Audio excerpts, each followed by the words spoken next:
Atos dos Apóstolos, capítulo 14, a partir do versículo 8, iremos até o versículo de número 18. Atos, capítulo 14, do versículo 8 ao versículo 18, onde a palavra do Senhor fala-nos assim: E estava assentado em Listra certo homem leso dos pés, coxo desde o ventre de sua mãe, o qual nunca tinha andado.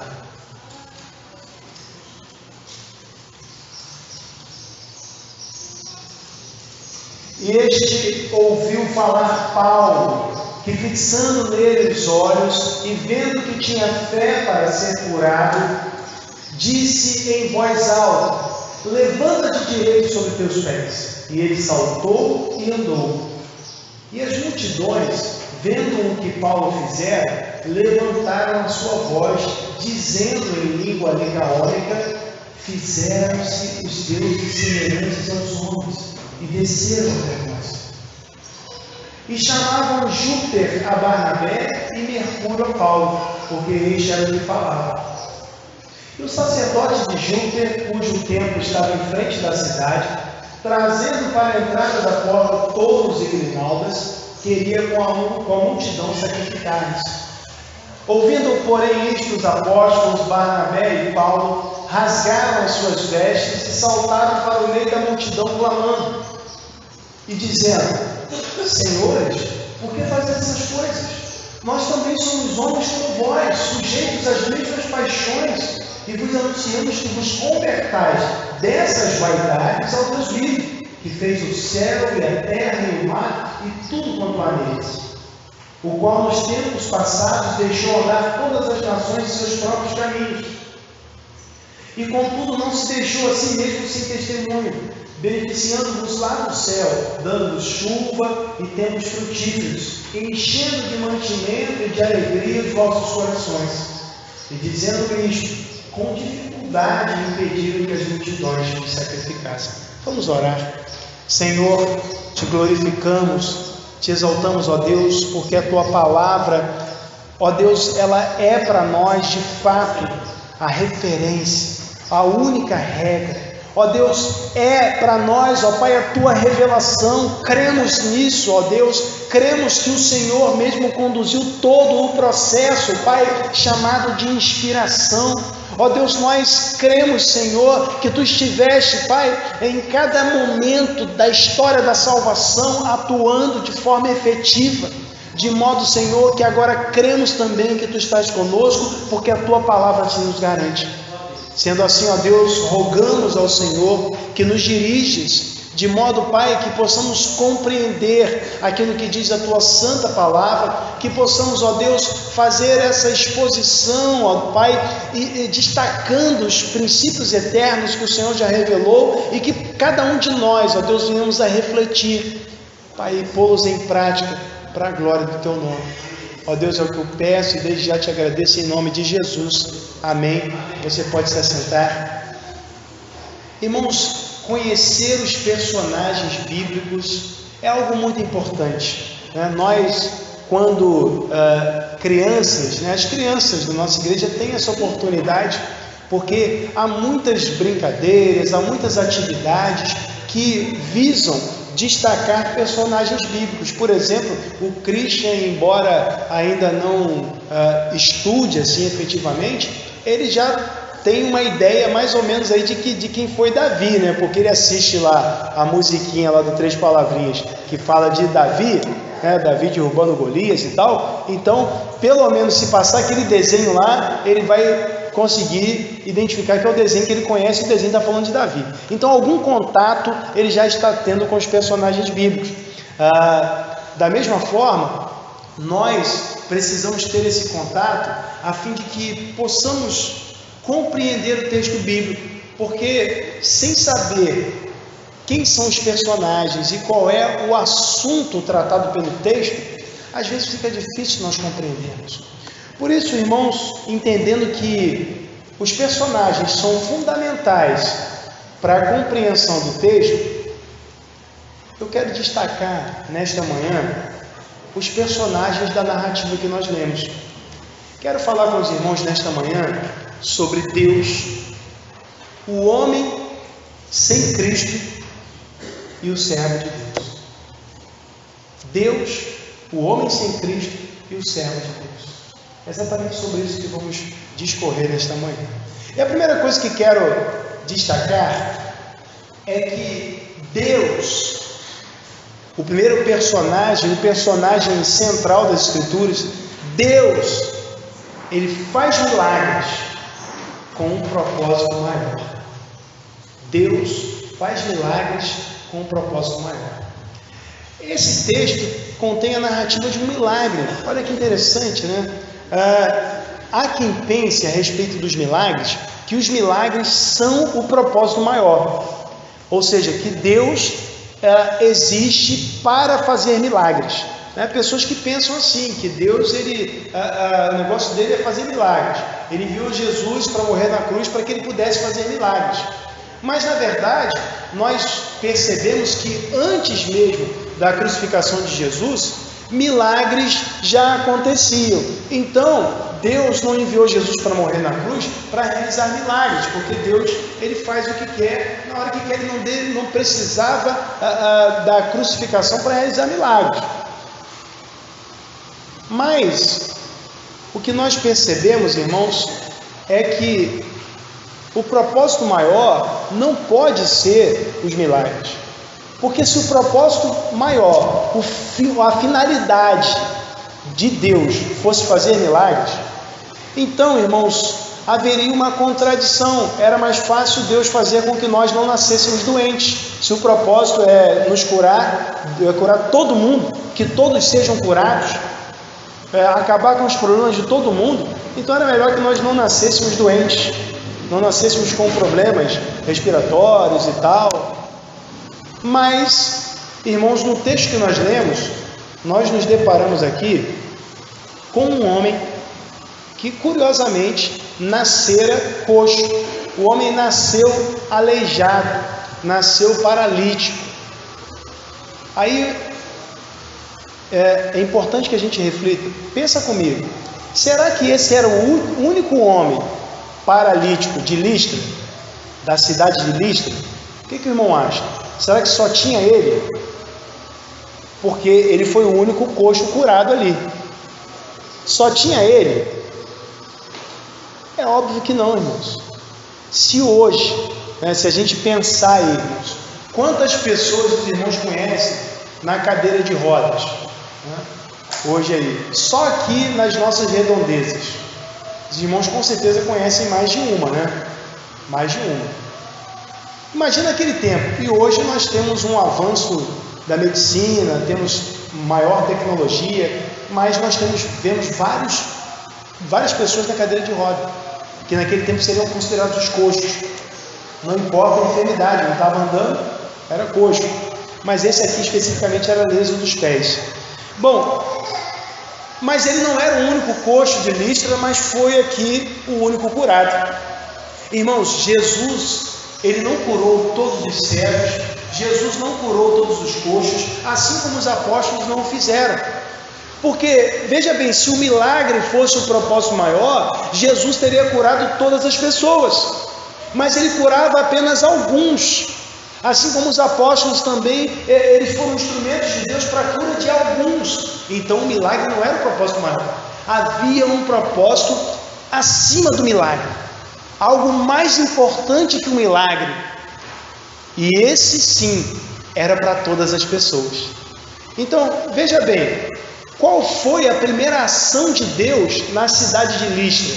Quando nós olhamos para esse texto, obviamente nós iniciamos no versículo 8, mas se a gente recuar nos versículos anteriores, os irmãos vão ver no versículo 6, por exemplo, que narra aqui que Paulo e Barnabé fugiram de Antioquia da Psídia. O texto diz: sabendo eles, fugiram para Listra, ou melhor, fugiram de Icônio, Antioquia da Psídia foi no capítulo 13, isso, fugiram de Icônio. O versículo 6 diz: sabendo eles, fugiram para Listra e Derbe, cidades da Licaônia, e para a província circunvizinha, e ali pregavam o Evangelho. A primeira ação de Deus na cidade de Listra foi a pregação do Evangelho. E se os irmãos perceberem, isso fica evidente no texto, porque veja, embora aquele homem fosse leso dos pés, ele não era leso dos ouvidos. Então o texto diz que ele ouviu falar Paulo. Paulo estava falando, Paulo estava pregando, Paulo estava anunciando a boa notícia. Essa foi a primeira ação de Deus em Listra. Agora, irmãos, eu fico pensando aqui que como as pessoas ouviram, as multidões ouviram o que Paulo falou, né? Por isso Paulo no versículo 10, o texto diz que ele disse em voz alta. Provavelmente esse episódio se deu num local público, é o que a gente deduz do texto. Há quem pense que foi no mercado popular, havia esses mercados públicos como uma feira. Há quem pense que foi próximo do templo e por essa razão o sacerdote de Zeus chegou com tanta velocidade. Mas enfim, o que nós concluímos daqui é que foi no local público, onde aquele coxo ia provavelmente para pedir esmolas, e ele vivia das esmolas. Mas o que chama a atenção, irmãos, é que o procedimento aqui de Paulo e Barnabé, ele teve uma leve alteração. Se nós olharmos os textos anteriores, vamos ver que Paulo, a atitude de Paulo quando chegava numa cidade, o que ele fazia primeiro? Onde ele ia primeiro? Quem sabe? E aí? Onde Paulo ia primeiro?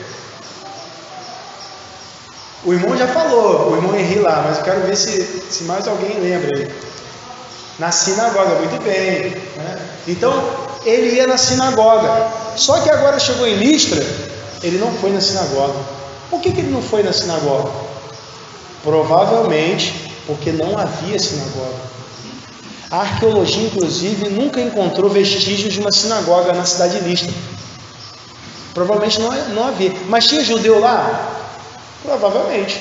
Mas para ter uma sinagoga num local, tinha que ter pelo menos 10 homens judeus na localidade. Se tivesse 9, não podia ter uma sinagoga. Tinha que ter pelo menos 10 homens judeus. Porque segundo os judeus, ainda hoje, né, há certas orações que requerem a presença de 10 homens. Então, eles precisavam lá de 10 homens presentes. Então, o número de judeus aqui nessa cidade era reduzido, não tinha sinagoga. Irmãos, o que era mais fácil? Pregar para os gentios, né, os não-judeus, que frequentavam a sinagoga e, por essa razão, já conheciam alguma coisa do Antigo Testamento, ou pregar para alguém que não conhecia nada do Antigo Testamento? Era muito mais fácil ir na sinagoga. E por isso que Paulo fazia isso. Agora, eles chegaram numa cidade onde não tem sinagoga. O pessoal não conhece o Antigo Testamento. Os gentios que estão ali não conhecem o Antigo Testamento. E agora, irmãos? Deus cria uma ponte entre os missionários e o povo. Deus realiza um milagre. E qual era o propósito do milagre, irmãos? O que eles foram fazer lá? Eles foram pregar o Evangelho. Então Deus constrói uma ponte através do milagre. Ele cria uma abertura. Ele dá aos missionários a oportunidade de falar do Evangelho, porque agora as pessoas iam dar atenção. Veja, eu imagino, irmãos, que a pregação de Paulo incluía alguma coisa a respeito das curas que Jesus realizou. Ele provavelmente estava falando sobre isso. Olha, Jesus, o Verbo encarnado, tal, ele discorrendo, falando que ele curou pessoas, ele mesmo ressuscitou. Então, Paulo pregando, o texto diz que ele percebe. Veja, o texto diz no versículo 9 que aquele homem fixou os olhos em Paulo, e Paulo viu que ele tinha fé para ser curado. Paulo percebeu que aquele homem tinha dado crédito à pregação. Não é fé em milagres não, irmãos, tá? Ele tinha fé que o milagre podia acontecer. Não era isso não. Qual era a fé desse homem? Paulo estava pregando o Evangelho. na sua pregação, Paulo mencionou que Jesus curava. O homem depositou a sua fé em Jesus Cristo. Então ele acreditou que o Jesus Cristo no qual ele creu poderia curá-lo. Então Paulo percebeu que aquele homem tinha fé para ser curado. Ele acreditava em Jesus Cristo, diferente dos demais da cidade. Então Paulo, vendo que ele tinha fé para ser curado, Paulo, ele diz em voz alta: levanta-te direito sobre teus pés. E ele saltou e andou. Interessante, irmãos, que tanto Paulo quanto o coxo confiaram em Jesus. Paulo confiou porque ele declarou em voz alta. Ele não teve dúvida, não ficou pensando: poxa, eu vou falar baixinho aqui, porque se não der certo, não der certo, eu não vou passar vergonha. Não, ele falou em voz alta. O coxo obedeceu, porque ele havia depositado a sua fé em Jesus Cristo. Então não houve dúvida. Veja, nós também não podemos ter dúvidas de que Deus, ele realiza milagres com um propósito maior. Eu acredito, irmãos, que no campo missionário, desbravando aí talvez um cenário tribal, eu acredito que Deus, ele possa realizar algum prodígio a fim de que os seus missionários sejam ouvidos naquele local. Veja, esse homem provavelmente era conhecido por todos. Esse homem, ele era provavelmente um mendigo ali, porque leso dos pés acontecia muito naquela época, ficavam na rua mendigando. Todos conheciam. Então, se aquele homem fosse curado, todos sabiam que ele era coxo desde nascença.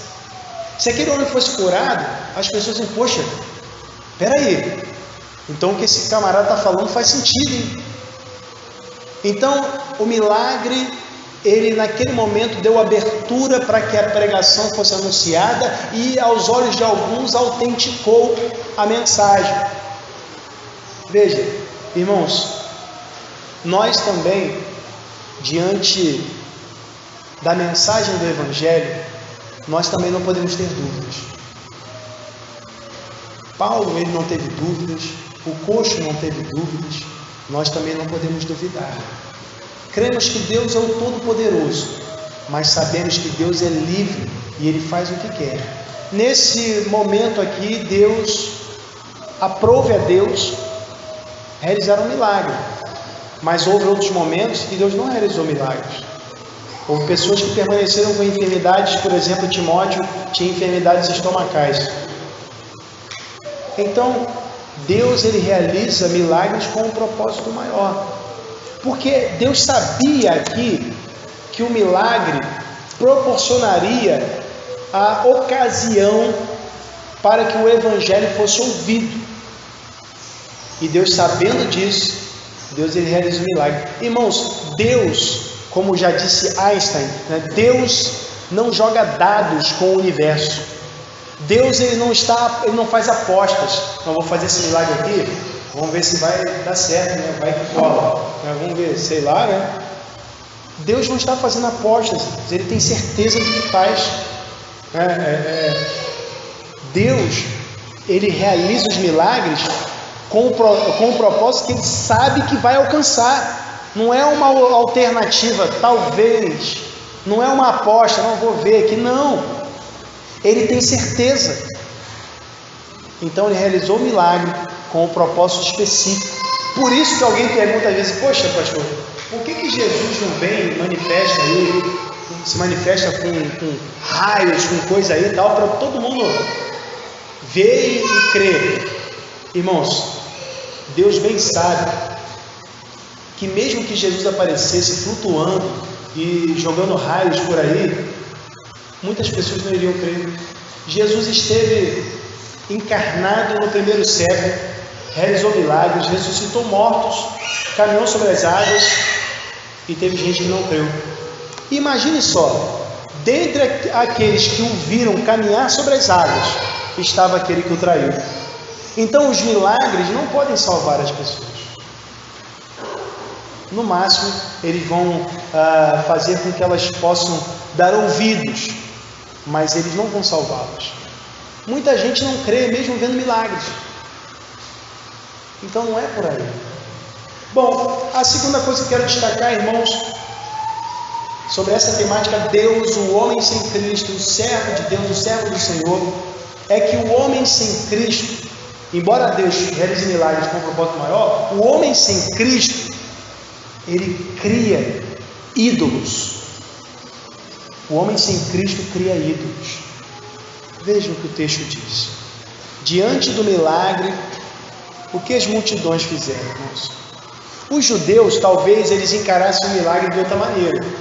Talvez, se ficassem com raiva deles e quisessem fazer o mesmo que fizeram com Jesus, diriam assim: eles fazem milagres com o poder de Satanás.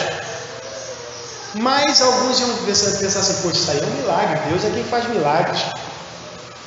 Mas os gentios aqui não tinham conhecimento do Antigo Testamento, eles não sabiam nada. O conhecimento deles era do paganismo, que tinha um monte de divindade. Então, como eles encararam aquele acontecimento? A partir dos olhos gentios. E tinha uma lenda naquela época, que naquela região, na região da Frígia, tinha uma lenda de que Zeus, o texto aqui parece Júpiter, tá, irmãos? Mas Júpiter e Zeus são a mesma divindade, porém Júpiter é o nome romano e Zeus é o nome grego.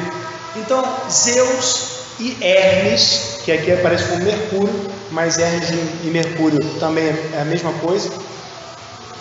Zeus e Hermes, eles haviam passado por aquela região como viajantes pobres, pedindo hospedagem e alimento, mas ninguém os recebeu. Até que eles chegaram na casa de um casal de idosos. Esses idosos os receberam, deram alimento, deram hospedagem. Então eles se revelaram e disseram: nós somos na verdade deuses e nós vamos destruir toda essa vila aqui que não nos recebeu, mas vamos poupar vocês. E aí fizeram da casa deles um templo e eles viraram sacerdote. Claro, isso aí é uma lenda, não tem nada a ver, Zeus nem existe, né? Mas as pessoas daquela região acreditavam nesse negócio. Então eles tinham medo de que acontecesse de novo. De repente aparecem dois homens, Paulo e Barnabé. Um é instrumento lá e o milagre é realizado. Um fala mais. Eles falam: poxa, esse aí é Mercúrio. Mercúrio era o Hermes, né? E o Hermes era encarado era visto como o porta-voz dos deuses, o intérprete dos deuses. Daí vem a palavra hermenêutica, que é a arte de interpretar a Bíblia, porque Hermes era o intérprete dos deuses, ele falava em nome dos deuses. Então talvez você se pergunte assim: poxa, mas não era para eles acharem que Paulo era Zeus, o Deus maior, e Barnabé era Hermes? Mas só que eles entendiam o seguinte, que o Deus maior, o Deus mais elevado, tinha que ser servido, tinha que ter uma divindade menor para servir ele. E como Paulo estava fazendo tudo, estava curando, estava pregando, falava assim: não, esse aí é o subordinado. E o Barnabé que está quietinho, esse é Zeus. Então eles ficaram com medo. Já pensou se a gente não serve eles? Eles vão destruir aqui a nossa aldeia. Então vamos fazer um sacrifício. Pegaram lá o boi e tal, foram lá para fazer sacrifício. Está vendo, irmãos? O que os missionários foram fazer ali? Foram pregar o Evangelho. Mas de repente, eles se tornaram objeto de idolatria. Eles não foram ali para se promover. Eles foram para anunciar o Evangelho, a mensagem da salvação. E o texto diz, né, que eles chamavam Júpiter a Barnabé, Mercúrio a Paulo, porque este era o que falava. Eles entenderam que os deuses se fizeram semelhantes aos homens. E o versículo 13 diz que o sacerdote de Júpiter, cujo templo estava em frente da cidade, trazendo para a entrada da porta touros e grinaldas, queriam com a multidão sacrificar-se. Veja, eles divinizaram Paulo e Barnabé. Irmãos, o homem caído é idólatra. Ele tem essa tendência. Desde o Éden. O que Adão fez na queda foi idolatria. Que é isso, pastor? a idolatria de si mesmo, porque ele considerou que o seu julgamento era melhor que o julgamento de Deus. Ele se colocou no lugar de Deus. Deus já havia emitido o juízo: olha, não coma dessa árvore. Mas o homem pensou, olhou para a árvore, tentado ali pela serpente, e entendeu que o fruto era agradável aos olhos e desejável, né, para comer, para se alimentar. Então, ele comeu, ele fez um julgamento, considerando que o seu julgamento era melhor que o de Deus. Ele se colocou, idolatria, irmãos, é tudo aquilo que a gente coloca no lugar de Deus. Então o homem se colocou no lugar de Deus, emitindo juízo, um juízo que ele não podia emitir, porque Deus já havia determinado. E é assim que o homem é. O homem sem Cristo, ele tende à idolatria. E nós ainda percebemos rastros da natureza pecaminosa em algumas práticas até de muitos evangélicos, irmãos. As pessoas idolatram cantores.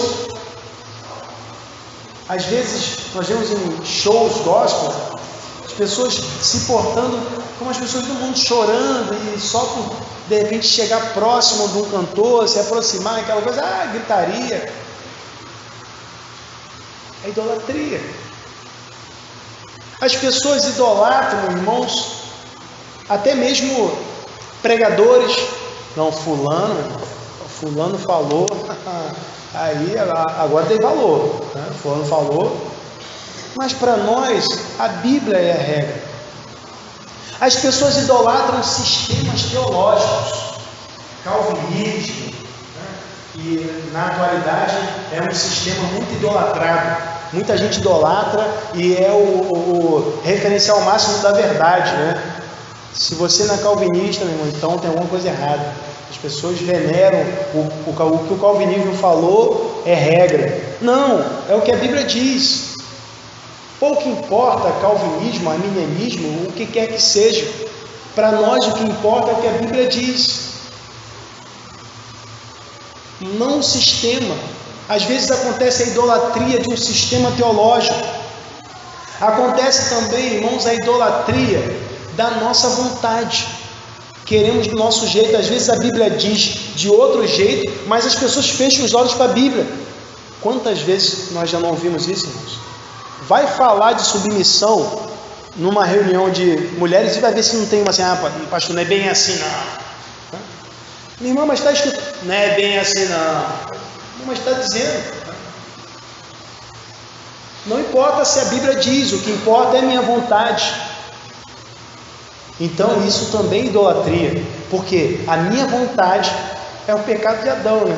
Ela está acima da vontade de Deus.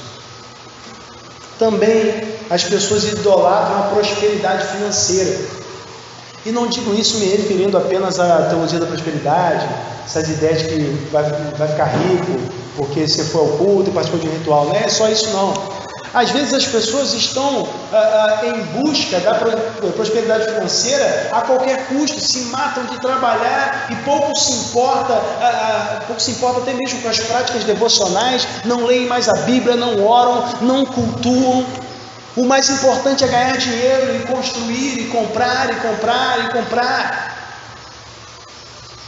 Isso também é idolatria. Quantas coisas não são idolatradas, irmãos? Mulheres que idolatram maridos, o marido parece Deus, né, da esposa,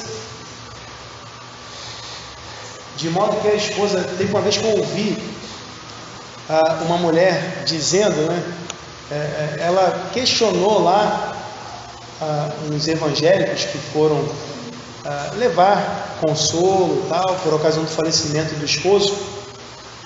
Ela questionou: vem cá, meu marido foi para onde?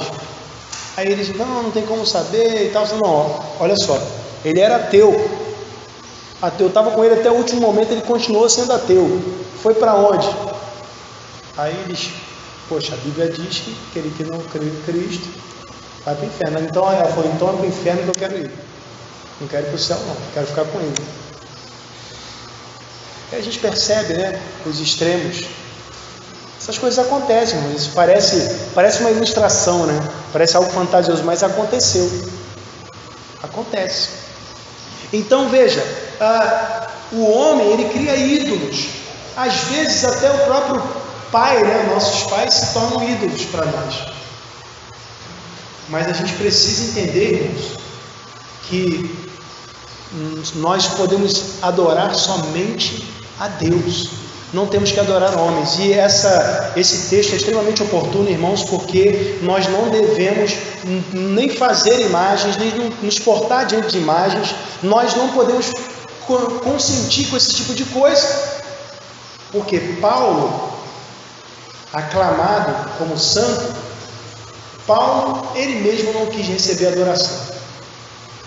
Barnabé não quis receber adoração, porque eles entenderam que a adoração somente a Deus. Terceira coisa que eu quero destacar, irmãos, é que além, né, do fato de Deus fazer milagres com um propósito maior, além do fato do homem ser Cristo, criar ídolos, nós temos uma verdade aqui que salta aos nossos olhos, que é o fato de que o servo de Deus fala a verdade. O servo de Deus fala a verdade. Veja, eles levaram toda aquela parafernália, touros, grinaldas. Paulo e Barnabé podiam ter falado assim: poxa, eles vieram com sinceridade, né? Eles querem adorar a gente como Deus, mas veja bem o contexto. O coração deles é sincero. Eles estão aqui com todo o desejo do coração de servir. E Deus, na ideia deles, está com essa manifestação, mas é Deus também. Paulo e Barnabé, eles não pensaram assim. Eles não ficaram pensando: poxa, se a gente falar isso, a gente vai magoar eles. Acho que não vai ser legal. Se nós os considerarmos como não cristãos, porque eles estão com essas práticas, isso não vai ser legal. Não, ao contrário, o que Paulo e Barnabé fizeram? O texto diz: ouvindo, porém, isto, os apóstolos Barnabé e Paulo rasgaram as suas vestes e saltaram para o meio da multidão, clamando e dizendo: varões, por que fazer essas coisas? Que absurdo! Por que eles rasgaram as vestes? Era uma prática judaica, né, de mostrar indignação e às vezes lamento. Então eles não ficaram nus, não é isso? Rasgaram só parte da veste. Então eles saltaram no meio, eles foram dizendo: olha, que absurdo isso que vocês estão fazendo, não faz sentido. Veja, ele diz assim: nós também somos homens como vocês, sujeitos às mesmas paixões. Isso nos faz lembrar lá o texto de Tiago, capítulo 5, né? Se não me engano, versículo 16, que diz que Elias era um homem sujeito às mesmas paixões que nós. Profetas, apóstolos, eram homens como nós. Nenhum deles deve receber adoração. Não importa o que realizaram, não importa o quanto fizeram, nenhum deles deve receber adoração. Eles mesmos protestaram contra isso. Eles dizem: olha, e vos anunciamos, veja bem o que ele está dizendo, que vos anunciamos que vos convertais dessas vaidades, desse negócio que vocês estão fazendo aí, ao Deus vivo que fez o céu e a terra e o mar e tudo quanto há neles. Irmãos, olha a compreensão de Paulo. Quem está nessas práticas não é convertido. Essa é a compreensão de Paulo. E essa compreensão, irmãos, Paulo, ele deixa evidente também em uma de suas cartas, na verdade em algumas, né? 1 Tessalonicenses, capítulo 1, nós encontramos Paulo ressaltando o seguinte: porque eles mesmos anunciam de nós a entrada que tivemos para convosco, e como dos ídolos vos convertestes a Deus, para servir o Deus vivo e verdadeiro. Então quem está com os ídolos não é convertido. É necessário abandonar os ídolos e se converter ao Deus vivo e verdadeiro. Interessante, né? Como a pregação expositiva, ela nos leva a pontos que nós nem imaginávamos em momentos oportunos, né? Porque é exatamente o que o texto está mostrando, é o que o Paulo falou: vocês precisam se converter. Foi o que o Paulo falou. Bom, então ele destaca isso e diz: olha, o qual nos tempos passados deixou andar todos os povos em seus próprios caminhos. A revelação especial foi dada apenas aos judeus. Mas no versículo 17 ele diz: contudo, não se deixou a si mesmo sem testemunho, beneficiando-vos lá do céu, dando-vos chuva e tempos frutíferos, enchendo de mantimento e de alegria o vosso coração. Jesus fala no Sermão do Monte que Deus faz com que o seu sol se levante sobre justos e injustos, e a sua chuva caia sobre justos e ímpios. Então é disso que Paulo está falando. Mas Deus não ficou sem testemunho. A natureza, os céus proclamam a glória de Deus, a provisão, a preservação, tudo isso é graça. Graça dispensada a todo ser humano, é uma graça comum. Mas, veja, Paulo, ele não ficou pensando que talvez pudesse ferir as pessoas ou magoá-las por dizer a verdade. Não, porque ele tinha um compromisso com a verdade bíblica, ele entendeu que precisava falar. Então ele falou a verdade, ainda que aquela verdade fosse dolorosa. Imagina, meu irmão, o pessoal chegando para fazer o culto, transportando os bois, grinados, todo o aparato litúrgico. Então Paulo, ele chega e diz: olha só, isso de vocês está errado, não tem nada a ver com Deus vivo e verdadeiro, está errado. Mas já imaginou se Paulo vivesse no nosso tempo? Talvez se levantassem acusadores em defesa do politicamente correto: Paulo, você falhou, não devia ter feito isso. Poxa, a religião dos caras lá, por que você fez isso, rapaz? Você disse que eles não são convertidos. Estou triste com você, Paulo. Mas quando nós olhamos para a Escritura, não há nenhuma reprovação sequer. Na verdade, isso foi registrado para que nós pudéssemos ter contato e entender qual é a verdade que devemos comunicar. No versículo 18 o texto diz assim: dizendo isto com dificuldade, olha, foi difícil, impediram que as multidões lhes sacrificassem. Irmãos, não é fácil dizer a verdade, nem contemplar o resultado que nós esperamos da verdade dita. E essas coisas não acontecem assim o tempo todo. A gente está vendo um momento que Paulo teve dificuldade. Às vezes nós pregamos, irmãos, para nós parece evidente, mas tem pessoas que não querem ver, e elas continuam no erro. E nós dizemos: olha, mas aqui não, foi difícil parar o evento sacrificial. Da mesma forma, muitas vezes nós nos deparamos com essa dificuldade ao evangelizar. Lembro-me até do pastor Seir, que costumava dizer que às vezes dava vontade de abrir a cabeça das pessoas e enfiar o evangelho lá. E realmente, porque tem pessoas que são de semblante duro e obstinadas de coração. Mas isso não significa, irmãos, que nós devamos negociar a verdade ou parar de anunciá-la. A verdade é a verdade. Nós não precisamos adocicá-la, não precisamos torná-la mais palatável. A gente não tem que fazer um arranjo para a coisa ficar: não, poxa, vamos falar, fala de um jeito diferente. Não, nós só temos uma mensagem, que é a mensagem do Evangelho.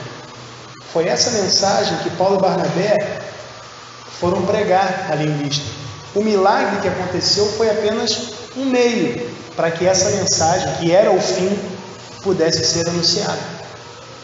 Da mesma forma, eles reconheceram que estavam diante de homens sem Cristo, homens sem conversão. Então eles precisaram voltar a elementos básicos da fé, Quando eles chegavam na sinagoga, eles partiam citando textos do Antigo Testamento, mas agora Paulo, ele vai para questões básicas, falando de Deus como Criador, como aquele que abençoou todos os povos, provendo chuvas, alimento, proporcionando alegria.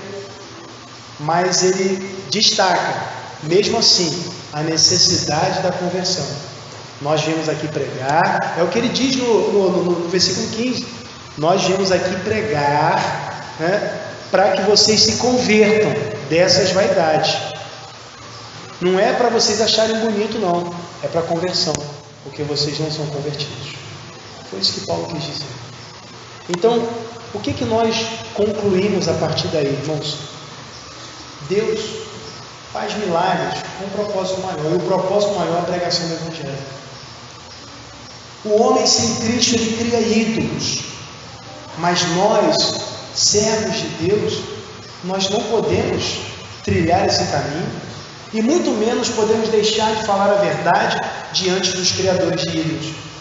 Temos que falar a verdade, não importa o quão dolorosa essa verdade seja, mas a verdade é, vocês precisam se converter.